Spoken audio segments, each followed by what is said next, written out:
I offer them extra credit if they write my name properly on the exam booklet.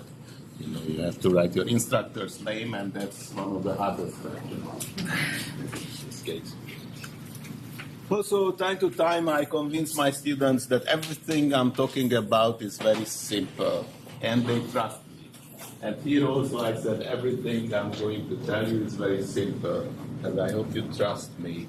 And then they don't quite understand why they don't understand. So there could be only one explanation, that the way I explain is not the right way. Because it's simple and they still don't understand, that should be the instructor's fault. And at a certain extent it is. But here, this is of course different. Please let me know if you have any questions. Please go refer to the practice questions, and if you think that there is a question we covered already and you have trouble solving it, then there are 2 or 3 possible answers to this situation. One of them is that without marking it, the question is very hard, or even it's an open problem. The other is that, well, I didn't cover it properly. There's a third option, but let's just talk about those 2. In any case, feel free to ask me and the others. There are quite a few experts on various fields here, so discussion would be an important part of this whole meeting. Not only the official discussion, but in general. So,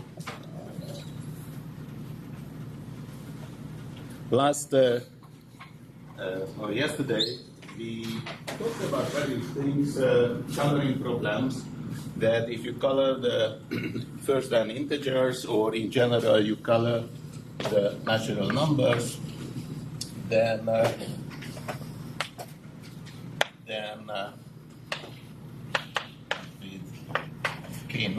with k colors,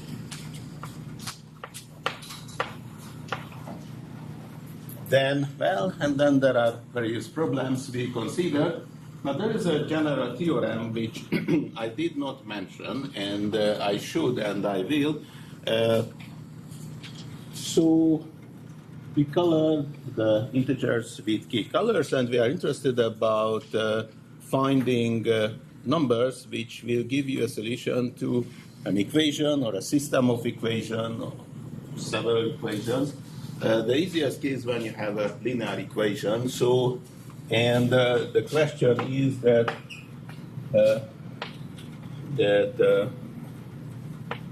is it true for, let's see, just an equation, a linear equation, a1x1 plus a2x2 plus anxn equals 0. So let's see this homogeneous equation. Is it true that for any coloring, this equation has a monochromatic solution?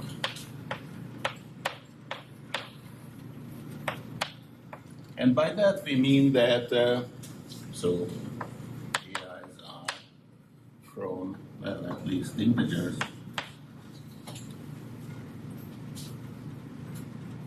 And by that we mean that you can find x1, x2, xn satisfying the equation and having the same color. Are these xi's distinct? There is no such condition here that the xi's are distinct. That's not a requirement usually here. And the theorem which really describes this solution set actually is not sensitive to this, but it's a good question in special cases like Schur's theorem, which we mentioned yesterday, that x plus y equals z has a monochromatic solution for x, y, z. Then that means that, sometimes for some applications you require x and y to be distinct. So those questions are interesting. Also, when you, well, that's not really for this case, but your question is important when you are, well, that's also this case. So when you have this famous equation, I mean, you are looking for solution of that. That means that the three numbers are in arithmetic progressions. It's a three-term arithmetic progression. And if you substitute, well, you have a monochromatic solution in this case, but that's not a very strong statement, because if you choose x equals y equals z, that will give you a solution, and it's monochromatic. So in general, it's often it's a requirement. But here, there is a theorem which, at least this special case, which solves this special case completely, and this is a theorem of Radu. And it says that that this equation, let's give a. So this equation is partition regular.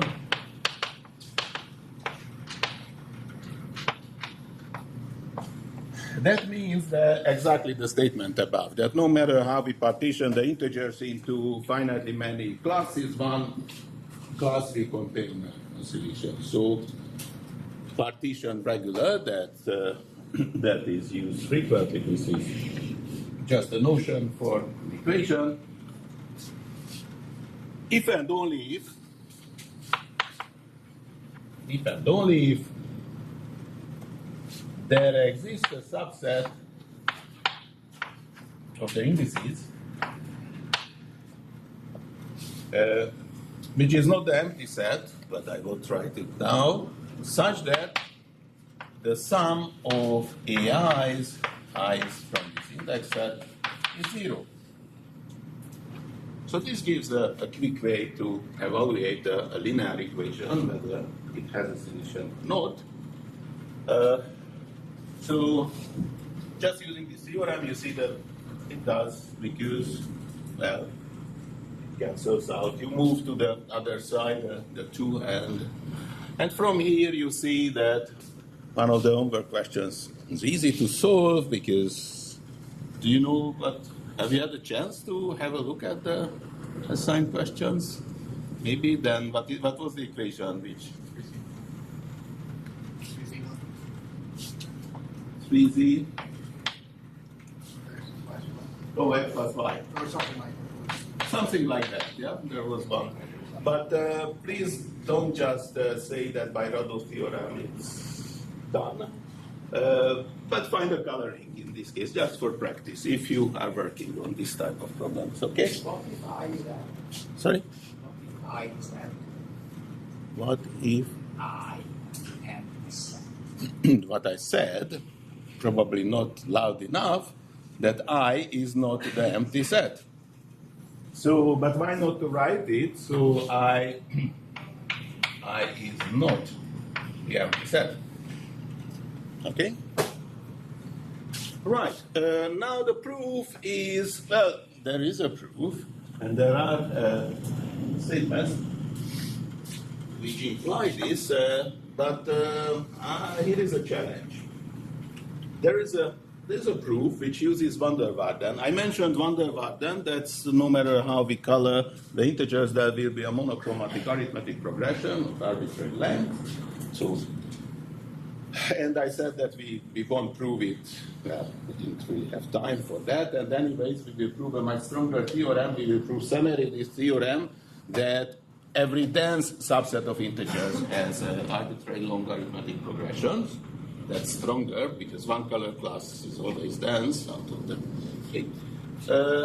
But the proof which usually in the books uses van der Waarden and in a kind of heavy way.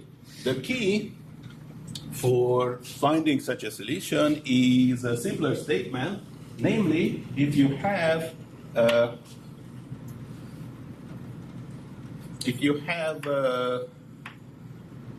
a rational number, P over Q, for every P and Q, for any finite coloring, you will find X, Y, and Z monochromatic, such that X plus P over Q times Y equals Z. And now I have to stop for a second because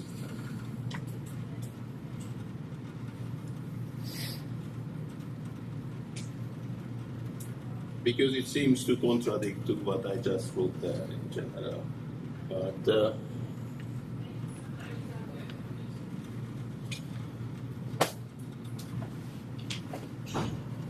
If you solve to one side, it's A1. sorry? So if you solve it all for 0, it's A1, 1, and A3. Negative 1. Oh, yeah. No. I just confused myself completely. It's on the second day, but it wouldn't contradict to the theorem itself. That would be a disaster, because then it's hard to prove a theorem if the tool I'm using is contradicting to it. Sorry. So, this is a statement, and to prove this, it's not very hard, but the proof uses, as I said, van der Waarden, and in full extent, and actually iterating and recursively calling for larger and larger monochromatic arithmetic progressions. So the challenge is, and that's what I leave now, that try to find a simple proof of this. And I'm pretty sure that there is one.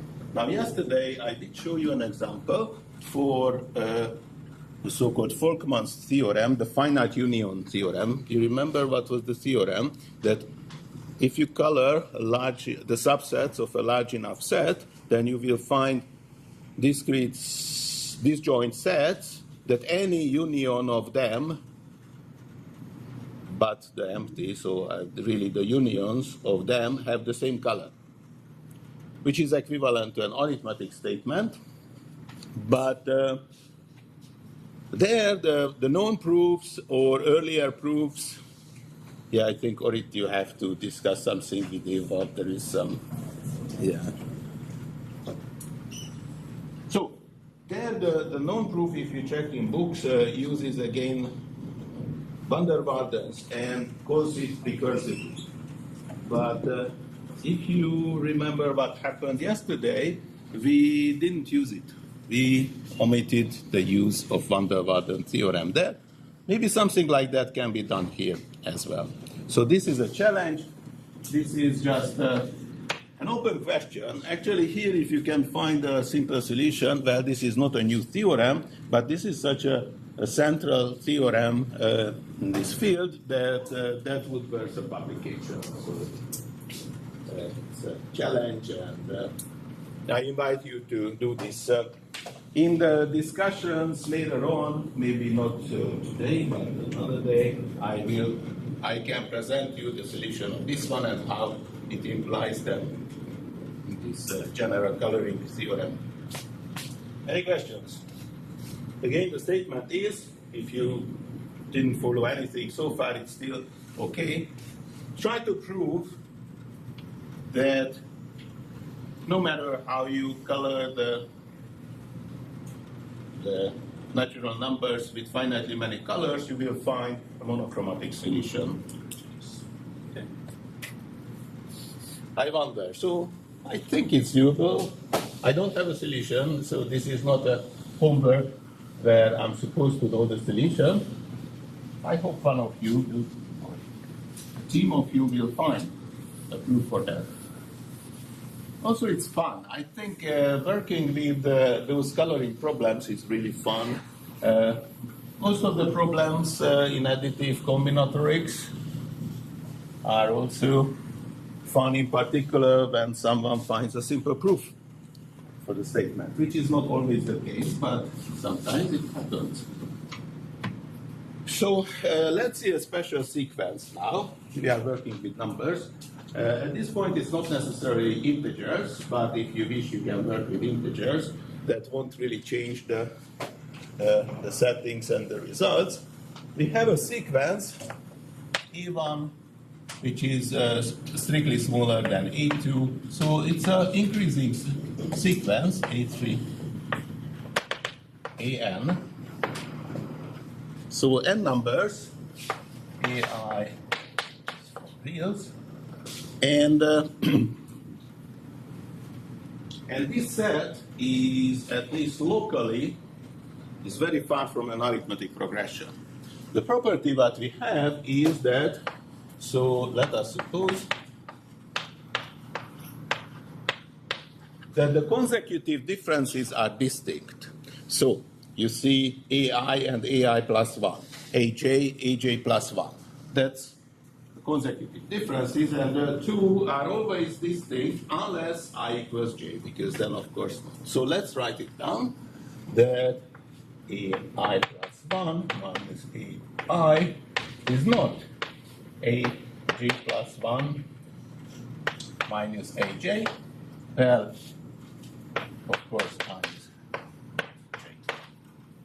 Right. So this is a sequence. There are some famous sequences having this property, and we will deal with it. We say that the sequence is convex if it grows. It's not only that they are all distinct, but as you go for larger I, you have a larger gap. That would be a convex. And we will deal with them soon, but let's just stay with this one. So this is a very weak local property. And if you remove one element, then maybe it's not true anymore, right? Because the gap between two non-consecutive, that might be the consecutive gap between others. Let's see theorem for such sets. As I told you, we are concerned about some sets, actually, in general. So theorem, if this is the set A, A1 up to AN, so it's an n-element set. And given another set, B, there is no restriction on B, but say, for the sake of simplicity, the cardinality of B is also N. But you will see this is not a crucial condition. It's just easier to work with such balanced sets when they all have the same. So theorem, A plus B. Well, what is this? We know what A plus A is, but the definition is the very same. So just to recall, the sum set of two distinct sets is just all the pairs A plus B, where A is from A and B is from A. Well, yes. So the sum set is. Can you say what that definition is? Should J really be different from I? Or? Sorry. So this set has the feature that the consecutive differences are distinct, nothing else. I thought it was all the differences somehow. If all the differences are distinct, then I can prove this. I can prove a really good bound on the sum set. And if all the sums are distinct, then it's even easier to prove that. Just teasing you, don't worry. And by the way, let me mention that we have this very generous offer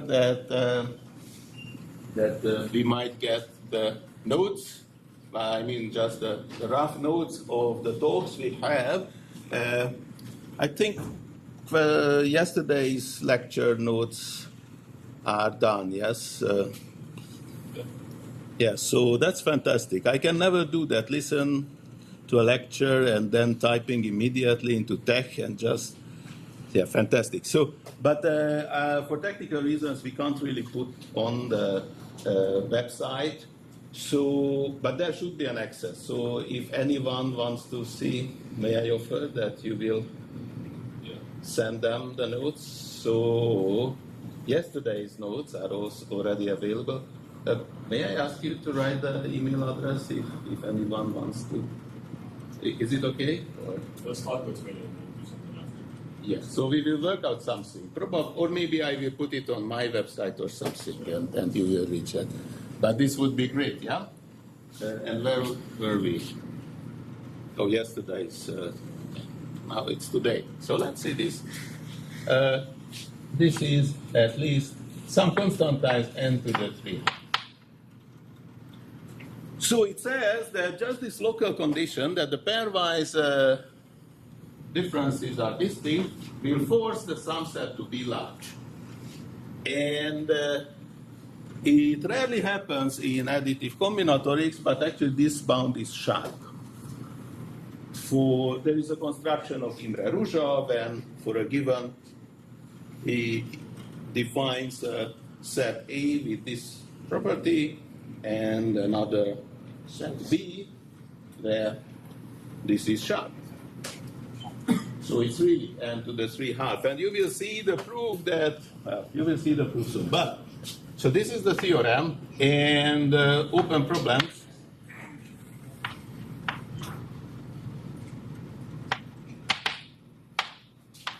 Can you say something stronger for A plus A? The construction which shows that n to the 3/2 is sharp is really tuned that you have a set A and a very special set B, and B 3/2 plus epsilon. I don't know what to write here. It's not even known that it's larger than, say, log n times n to the 3/2, so nothing is known. So this is a big question.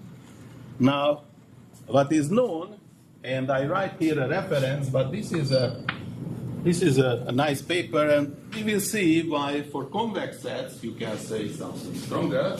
I told you that it's convex if the difference is not only all this thing, but growing.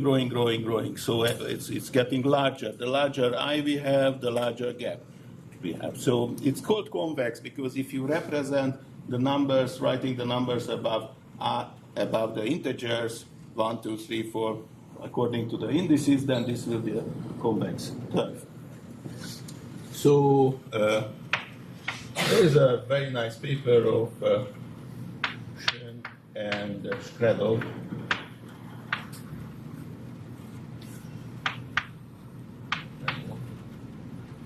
And I think the title is convex sum sets, or sorry? On some sets of convex sets. On some sets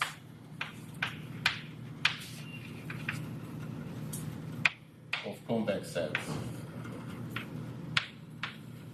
And they prove a reasonable bound on A plus A, so they even have an exponent, which we will also have today, so this is larger or equal than n to the 3/2. I just write here delta, but delta in that paper is a reasonable size constant, but it's only for convex.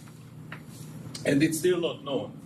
One can conjecture that maybe for convex this would be quadratic, but nobody knows. Here, the challenge would be maybe you can come up with a convex set where the sum set is not quadratic. Right. So this was the side remark. It's an open problem. I don't know. It might be very hard or not.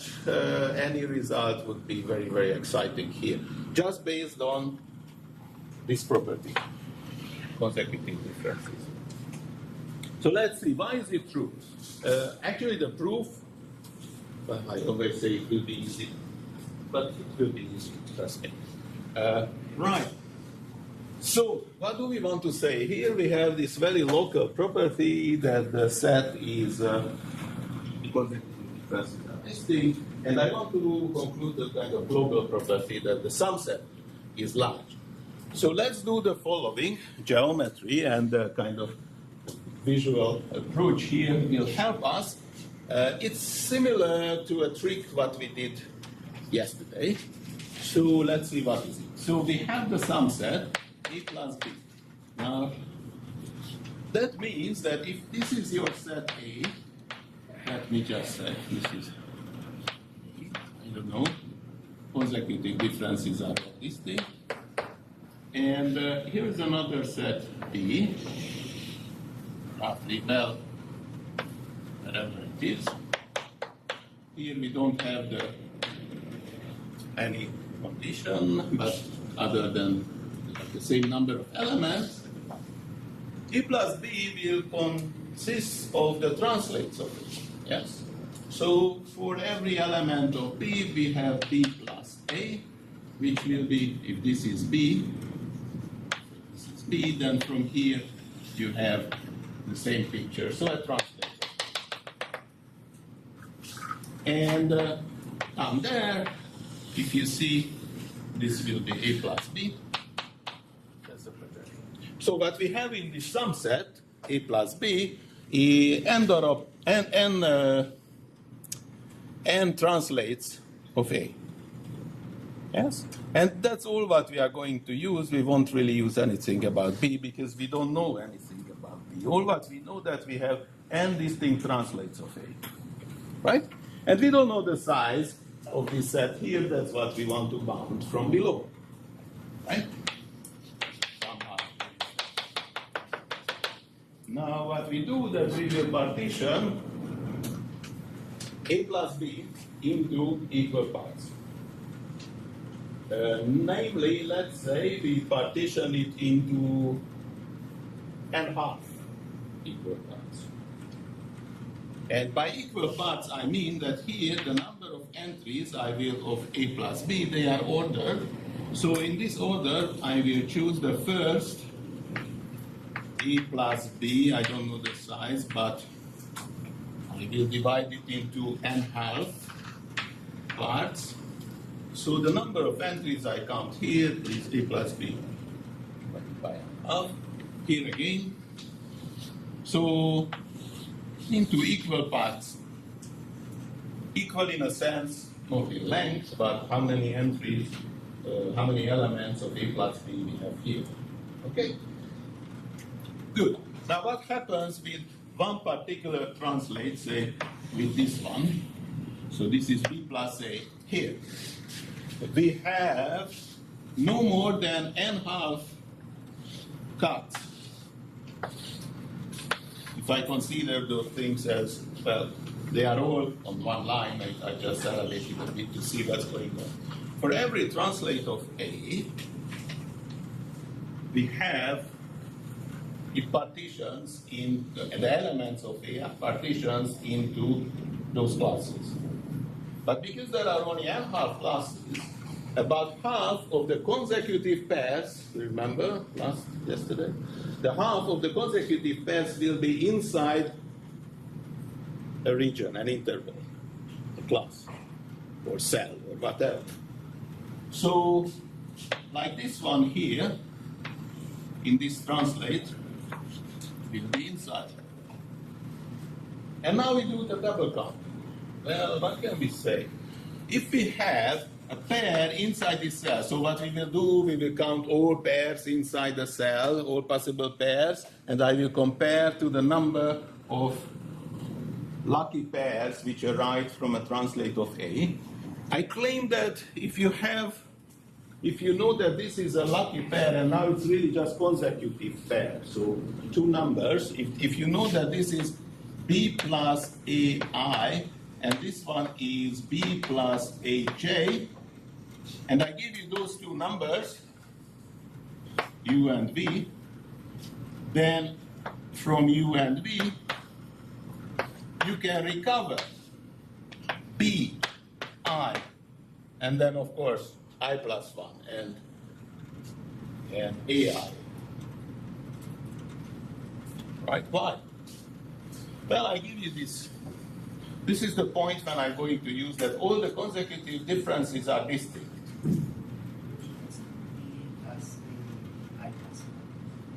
Yeah, sorry. Thank you. I plus 1. Thank you. Yes, it's I plus 1. Right. So if it's a lucky pair, if it arrives from a translate of A, then this is unique. So just by the difference, so V minus U will exactly tell you the position. So you will know I, you will know A1, AI and AI plus 1, because there is only one position when you have this consecutive difference. So you can recover the first position, and from there you can recover B. Yes? So that's good, because now every lucky pair is unique. I mean, it will occupy one unique interval inside the cell. Right? So let's do the double counting, and that will give us the result. What do we have? So we have B cardinality. Now I switch back again instead of N. You see, B cardinality is the number of translates. So B times, and from every translate, at least half of the consecutive pairs survived this cutting, right? So we have B times, well, let's not worry about the constant divided by 2, but so B times A is the number of, let me use what we did yesterday, lucky pairs. So those are the consecutive pairs which are inside the cell. You have at least that much. I mean, you can divide it by 2 just to have a better note. Okay, what is the other side? The other side is, well, this is the size of one cell, and we have n half of them. So let's just write them. So on the other hand, we know that the number of lucky pairs is definitely smaller or equal than what we have here, A plus B size, over n half, so 2 times n. Inside, choose 2. Well, I write just square, that's estimate, times the number of cells, which is n half. Right?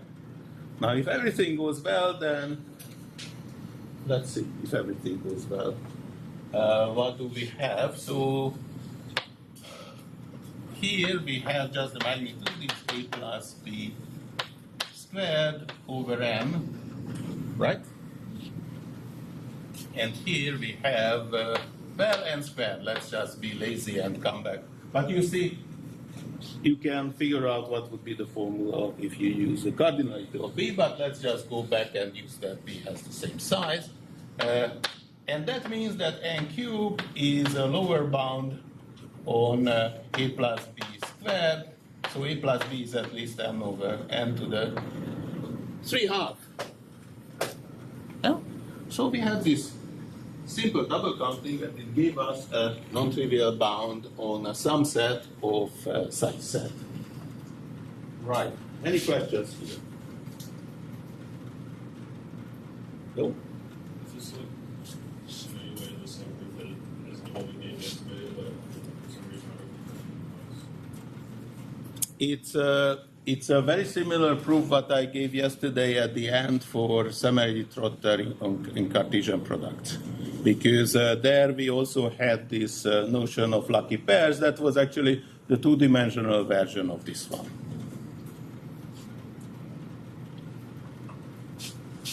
Good. So what can we do with convex sets? Because for convex sets we can do a little more. Actually, for convex sets, this bound, I think, was known before. So let's see now. Let us suppose that A is convex. What can we do there? And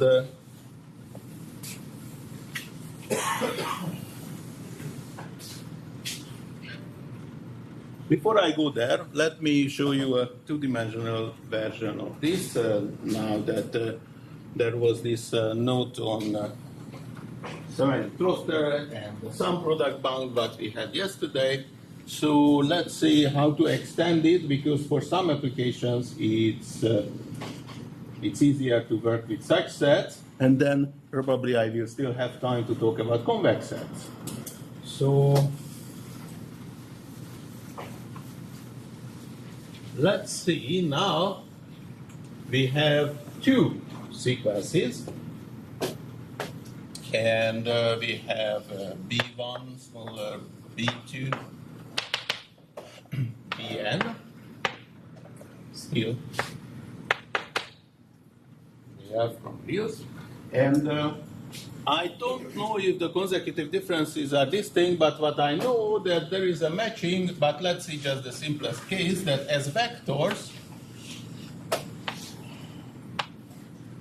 A1, B1, we can consider them as vectors. And up to An, Bn. For vectors, the consecutive differences are distinct. So let's switch dimension, and so let us suppose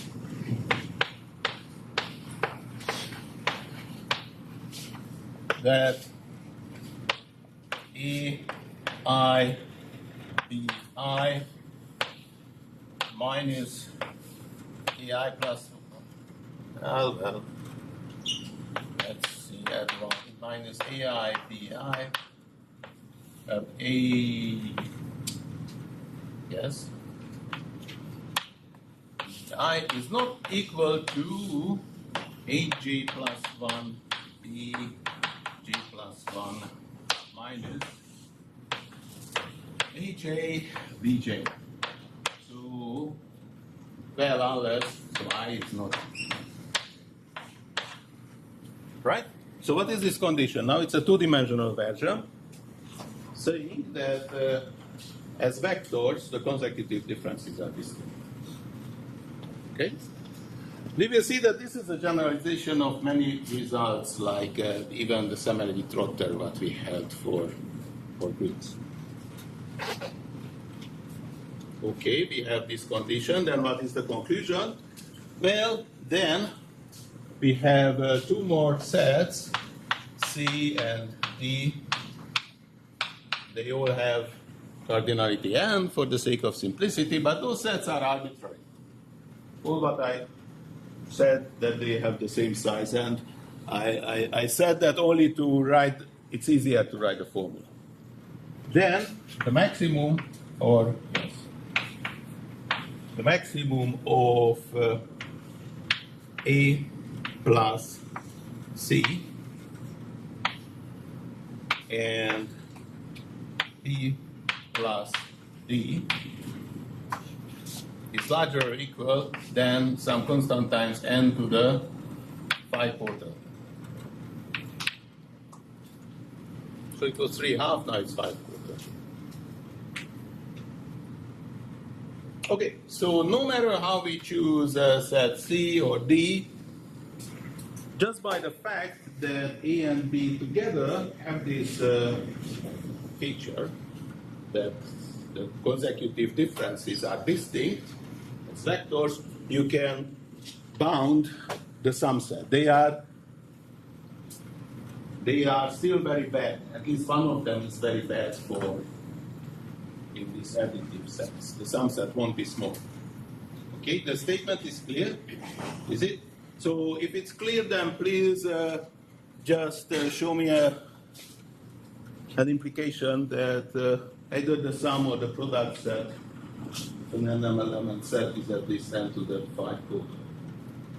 This is the challenge question. Now I'm testing if you had enough coffee today or not.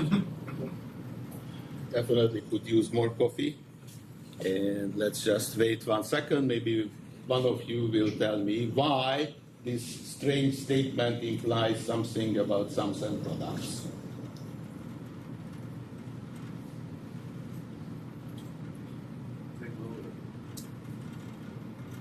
Yes. Take logarithm. Yes, take logarithm. That's the hint. And then? Thank you. I had a chance to drink a little coffee. Yeah, so given a set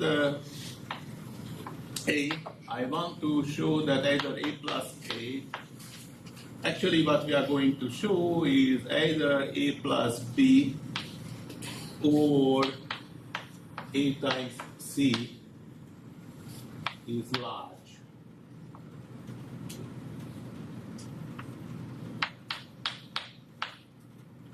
So it's interesting.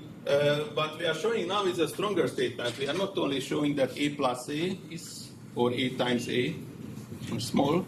But no matter what you do, what kind of set you choose for A, with this the addition will be large, or with A the multiplication. So either the addition or the multiplication is bad with this set, no matter what kind of set you choose for it, right? So it's stronger. But let's see the proof using this. The proof would be something like, so take log, yeah? We have A1 and here, so let's say that they are ordered as there, and then here take log A1, A2, log A2, and AN and log AN, very good. And the sum set here, well, that's the product set, yes, because we took log. And the sum set there, well, it's the sum set as it is. So just by taking this and considering those vectors, well, there is one thing to check. Why is it true that the consecutive, and just the consecutive, I didn't say anything else, the consecutive differences are distinct? Why is that? Why is that? If you see an AI and AI plus 1 and log AI and log AI plus 1, and you have some J plus 1 and log AJ.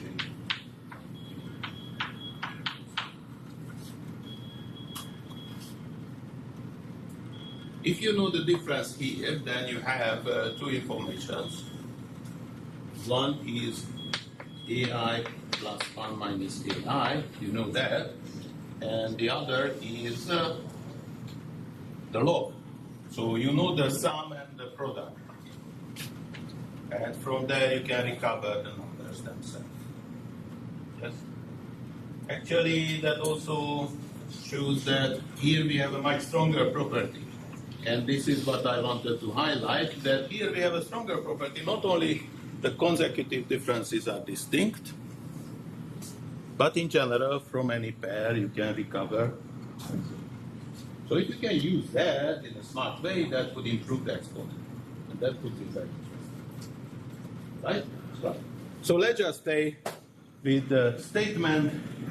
So then, yes, then it's an immediate application of the statement. So of course the consecutive differences are distinct.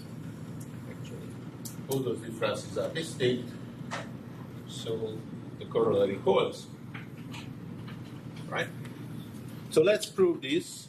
And the proof goes very much as we did the one-dimensional case, but now we have to be more careful. What we need is that we need that many pairs are still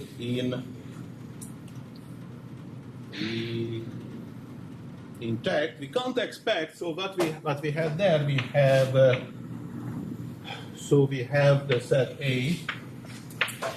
Just maybe this is too low. So let me try to draw the picture. Here we have A and say this is what did I use there? C, I think. C, and somewhere you have B. And that's another set. And down here, you can see.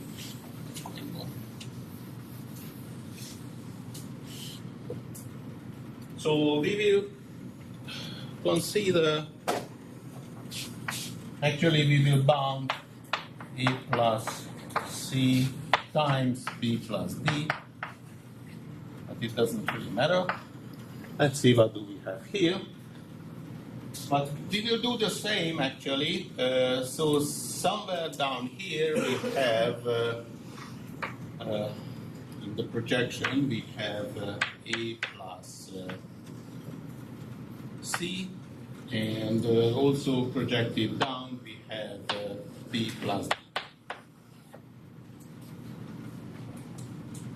So what I want now, I will do pretty much the same cutting, the same partitioning, but not with half, but say with quarter.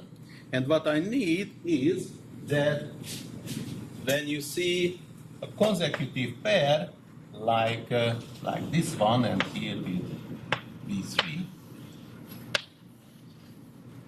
then they will arrive to the same, not to the same cell, but to one cell. So AI plus 1 arrives to one cell as before, and BI plus 1 also arrives into one cell. So if the number of cuts is a little less, then you can guarantee that for many pairs it's true that not only this arrives to one cell, but this one here, the consecutive pair, is also arriving to one cell. Right? Clear? Not that clear? Let's see. So What will you partition that? I will partition A plus C, that's one thing, and I will also partition B plus D. Maybe there is a two-dimensional version of that. I never thought about it. So you do for A plus C the partitioning as we did, and you do the partitioning for B plus D as we did it before. Okay? And now you see the sets, the sum sets for various values. And where can we recover the pair? Well, we know that if you have such AI plus 1, AI, BI plus 1, BI, then if it was a lucky, well, not only pair of vectors, then you know that it arrived to somewhere in one cell. We do have AI and AI plus 1. And in the other partition, there's also BI and BI plus 1 also arrived to one cell. Okay, what did we do? We had A, but now we also have B. We do the partitioning of A plus C and B plus D. Right? And if we leave the partition large enough, then there will be many pairs when they arrive to the right. So what do you need in order to kill one consecutive pair as vectors? So you have two pairs. Either you have to cut the A part or B part. Yes? But if you have a few cuts only, then say the majority of consecutive pairs in A will be intact. They will be in one cell. So if you do also a kind of if you leave large pluses for B, then most of the pairs of B, more than half of them are still intact. So there will be many AB pairs which live in one cell. I mean A in one cell, A and AI and AI plus 1 and BI and BI plus 1. Agree? So many pairs will survive. Actually, a positive fraction of the pairs will survive, but the total number of possible pairs now is whatever we have here, which is similar to what. So we do the same counting, but now we see the number of pairs here inside times the number of pairs to any of the classes here. So this will be a much larger number. That's where you got 5 quarters. So let me just, this explanation. I tried to be faster than I should. I wanted to cover many other things, but that should not damage the argument, because this is a very simple argument and it's very useful, and you can extend it further. And also, I said that this is a point where I think this is a kind of attack point for the sum product problem, which might be very useful. So let's just sketch the argument from the beginning. If you didn't follow, this is time to catch up. Right. So what do we have now? You remember what did we do with one set when there was only A, where the consecutive differences were distinct, and we added another set B, and we checked the translates, and many pairs arrived to one cell, and then we just use this simple double counting that the number of in-cell pairs is a given number, and every translate kept many in-cell pairs, consecutive pairs from A, because there were only n-half cuts. Now let's say that now we apply n over 10 cuts, much fewer. Then, but now we partition not only A plus D or A plus C, but also we partition independently, but in the same manner, B plus D, right? And now we have to take care of two consecutive pairs, and I want that both of them, or I want to count in how many cases it happens that both of them are in a cell. Well, one is in A plus C, well, you cut to, and the other is in B plus D. Well, because the majority of consecutive pairs of A survived this partitioning, and the majority of consecutive pairs of B survived this cutting. Therefore, a large fraction of those matchings, of those pairs, survived the cutting. So the number of pairs, of vector pairs which cut into two classes by inside is at least, you have n translates here and then translates there. Is at least n squared. C times n squared. Now you do the double counting what we did, so we had this A plus C over n over 10 elements in one class, so you take the square and you multiply with n over 10. That's the maximum number of pairs you have for A, consecutive pairs. And for every A, now you have to count, maybe one pair arrived to the first one or to the second one, but to one of those cells. So now you have many more to multiply, many more cases to consider, but it's still good enough to get the n to the 5 over 4 bound. I don't do the numbers here. I left with 5 minutes, so let me just say one thing which also goes back to what we did yesterday. For convex sets, as I mentioned, there are improvements, but let's see now something more geometric. This was first observed by Elekes, Nathanson, and Ruzsa. At least that was the paper when I saw it first. The geometric statement is the following, that if you have a Cartesian product, as before, and if you have a convex curve, now it's really convex, right? Then if you consider the translates, so this is a curve, see, and you take the translates,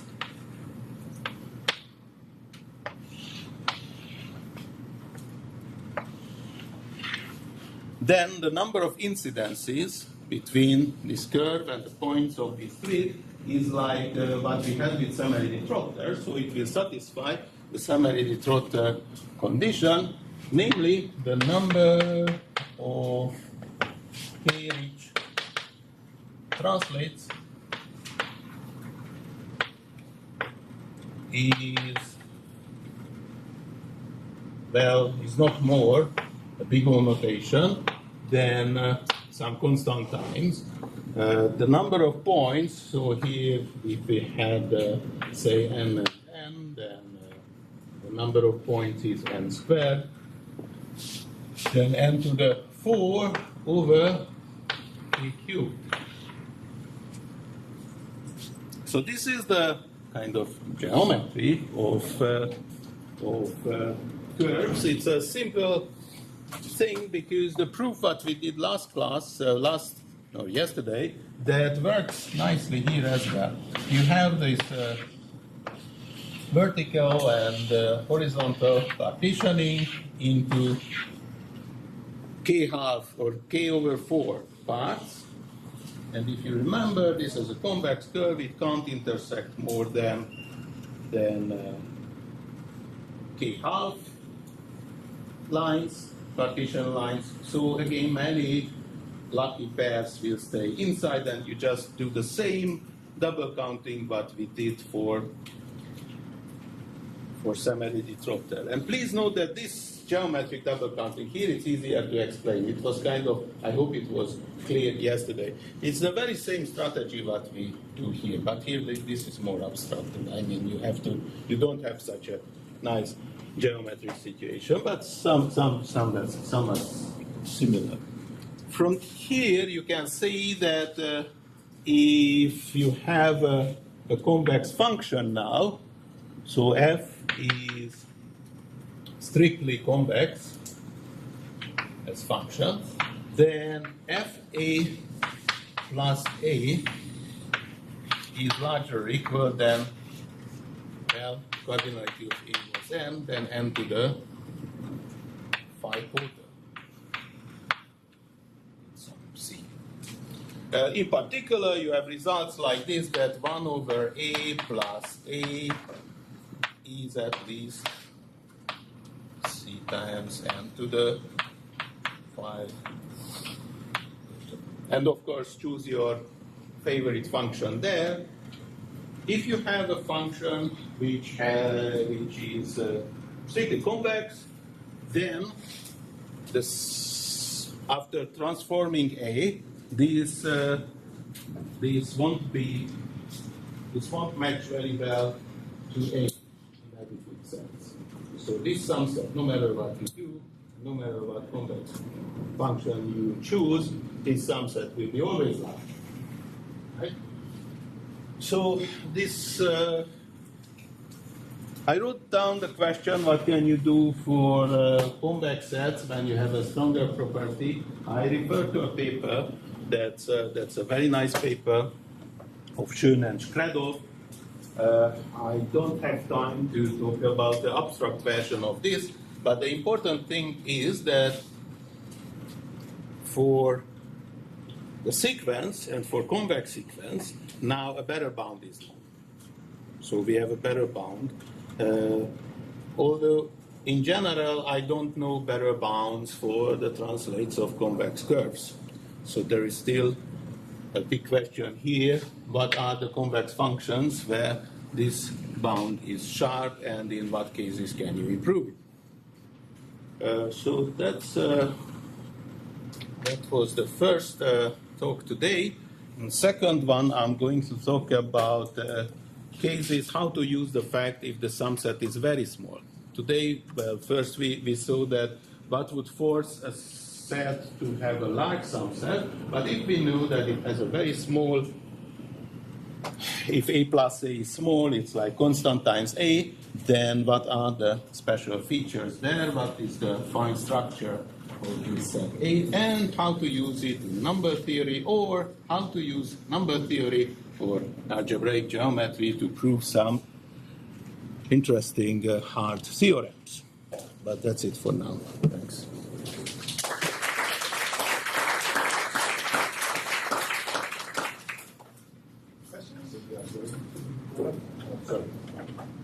I'm sorry.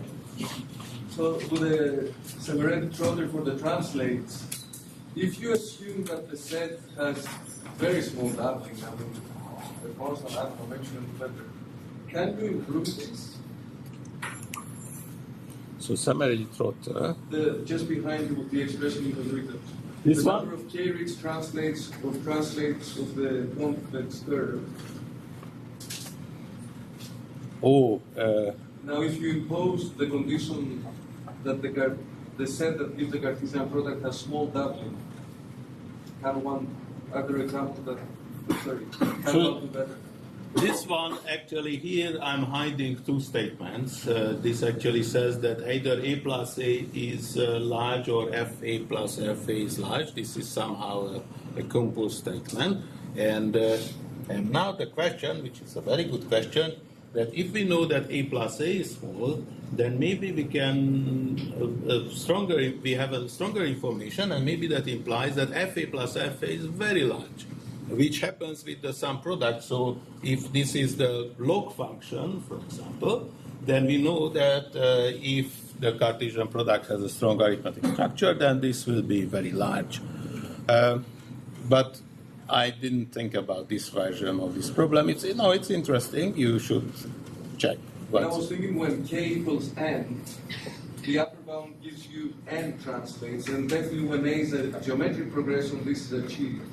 So I was thinking, Yes, there should be a statement like that. Although this double counting argument. Sorry? It cannot be larger than n to the 2/3 because you cannot estimate it also about this curve.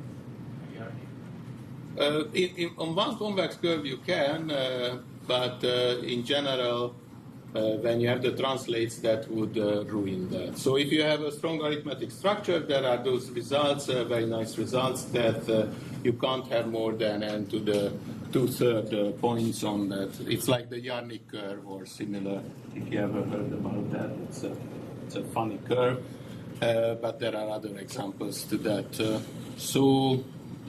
Yeah, actually that already shows that there are stronger statements. If you know a strong arithmetic structure like what we are going to see next, and A plus A is very small. That gives you something very strong.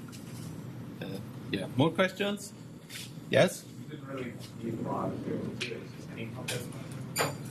Here, yes, so this is actually, so this one, what we have here statement, this abstract version is stronger than what I just mentioned. It's a semi-literal type bound for translates of convex functions, but still, for convex, I wanted to show that we can have a better exponent, better than n to the 3/2. In general, n to the 3/2 is always a very hard hard bound to break.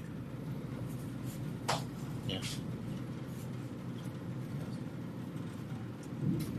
It's getting close, so Yeah, thank you. meeting at 10:30.